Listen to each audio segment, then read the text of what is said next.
Where the other bands are? Yinka Ayefele Oja. Wow. Oja is very much in the house.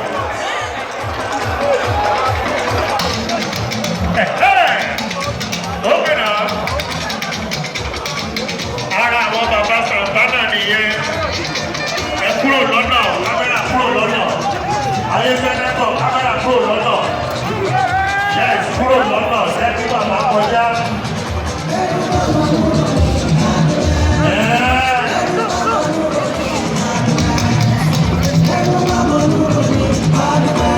Kíkẹ́ olè, ẹni tá sọ ti dé.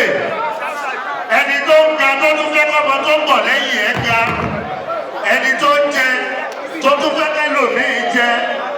Ẹni tó ń lọ sókè tó fẹ́ kẹ́lòmíì náà lọ sókè. Tó o bá ti mọ̀ ọ́ mọ̀yàn, tó bá ti mọ̀ pàṣẹ, tó ti dáyọ̀ mọ̀ yẹn. Olè nígbè, ladies and gentlemen, welcome, power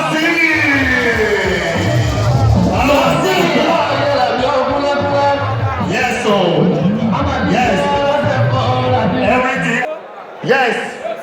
Ìdájú pé ìrántí pé Ọlọ́run lókè gbogbo nǹkan dọwọ́ ẹ.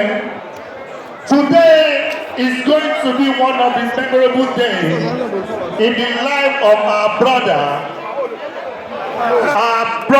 from another mother, Idowu Santana. The day is here. Make a wonder, are you ready? Bawasi is greeting everyone. Let me quickly recognize the presence of our big sister. And of course, the boss in days. You are welcome, ma'am. You are welcome, ma'am. Ẹ dúró dédé. Ìjọba àgbà ti débi ẹ dúró dédé. Ẹ ká jókòó ẹ jọ̀ọ́. Let's find our stage, please. Let's find somewhere to stay, please. Let's find. Wow! In the house we have SSG in the house. You're welcome. You're welcome.